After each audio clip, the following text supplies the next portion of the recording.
به خدای بزرگ سوگند می‌خورم افسرانی هستند در این ارتش که من با کمال جرأت و جسارت در پشت آنها نماز خوانده‌ام و نماز می‌خوانم.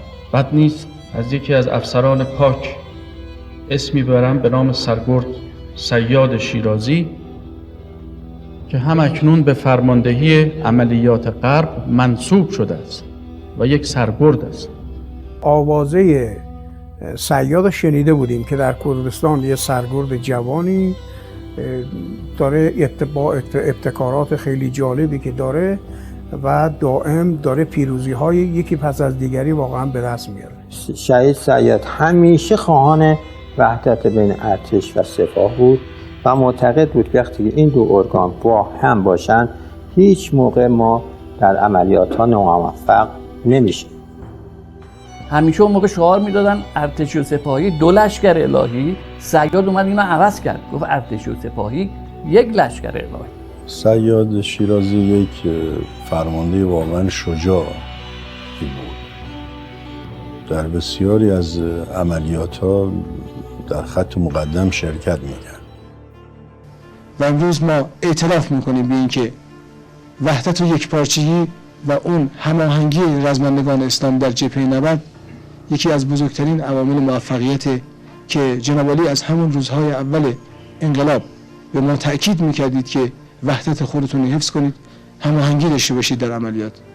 بگذاریم که در طول این مدت فرازنشیب‌هایی ما داشتیم که نمیذاشتن به این وحدت برسیم، ولی خدا رو شکر که امروز این وحدت بین ارتش و سپاه پاسداران انقلاب اسلامی و نیروهای مردمی که این همه عظمت آفریدن در صحنه نبرد موجب شده که ما الهام بگیریم و این الهام رو انشالله میخوایم در جبهه قدس پیاده بکنیم.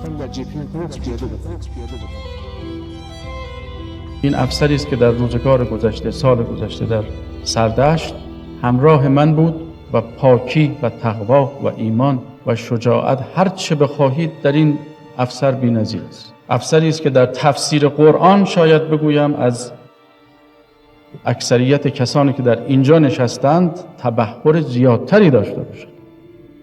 چنین کسانی به فرماندهی گماشته شدند. حضرت آیت الله بهادینی بارها گفته بود صیاد یک روحانی است، صیاد یک پارچه آقاست و به طلبه ها که اومده بودن خدمتشون گفت برید صیاد بشید تو زندگیتون. شما نگاه کنید مأموریت هایی که میرفتیم، از نماز صبح که میخوند شروع میکرد کارو تا 12 شب. ایشون از شخصیت‌های بسیار بارز و برجسته نه تنها ارتش بلکه کشور هست. من جاودانگیشو با توجه به حالا اون ویژگی هایی که در ازشون سراغ دارم رمزشو فقط اخلاص میدونم، چون ایشون همه فعالیت ها و حالا رفتارهاشون حتی فکرشون همه چی فقط خاص برای خدا بود. دانشجو نبایستی موقع احترام گذاشتن کوچکترین خمشی در بدنش ایجاد میکنه. حالا داری احترامتو میذاری؟ یه خودم خم میشه که یعنی بیشتر میخوای احترام بذاری. این آثار نوکرصفتی است. اون کسی که در جامعه انقلابی داره زندگی میکنه اصلا به ذهنش هم نباید خطور کنه حالت نوکرصفتی، حالت چاپلوسی. در زمانی که آیه حاج اسلام کروبی مسئول بنیاد شهید بود به مسئولیت زمین میدادن. دوستان جمع شدن گفتن که بابا تو یکی از افسرهای رد اولی مملکتی لااقل که 2 تا اتاق یه چیزی واسه خودت بساز فلان یه کاری بکن. تو این وادی اصلا نبودش. خلاصه دوستان این کارو کردن. صیاد خیلی ناراحت میشه، یه نامه مینویسه به آقای کروبی و زمینو پس میده. جناب حجت الاسلام و المسلمین مهدی کروبی: اکنون در وضعیتی قرار دارم که احساس میکنم به ازای رسیدن به مسکن بهای گرانی را میپردازم. آن هم ثمره همه مجاهدت‌های فی سبیل اللهی است که اگر خداوند آن را تأیید فرماید. قلبم رضایت نمی‌دهد.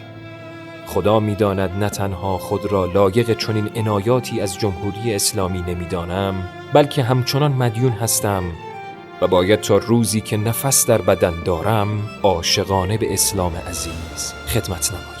یه هفته قبل از شهادتشون بود که ما منزلشون بودیم. مادر گفتن که رفتن دیدن آقا، امروز ملاقاتی داشتن.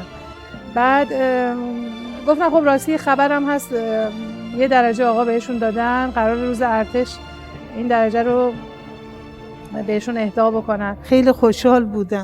گفتم حاج آقا شما به خاطر درجه خوشحالین. ایشون یه خنده کرد، برگشت گفتش که لحظه‌ای که آقا اینو میذارن رو شونه من احساس میکنم که آقا ازم راضیه. وقتی آقا راضی باشه احساس میکنم امام زمان راضیه.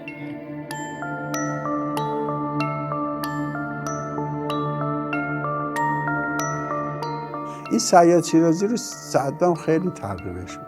اصلا واقعا اگه کسی اینو میکش یا اسیر میکرد حاضر بود تمام سرتاپاش طلا بگیره.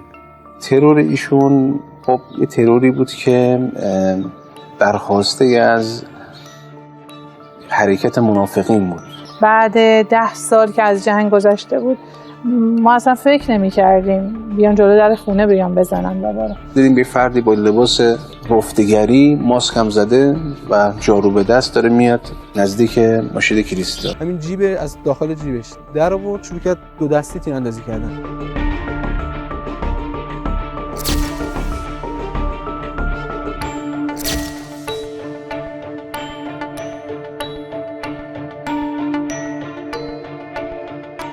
استدعا می شود لوح درجه سپهبدی امیر سرفراز اسلام سپهبد شهید علی صیاد شیرازی به فرزند رشید ایشان اعطا گردد.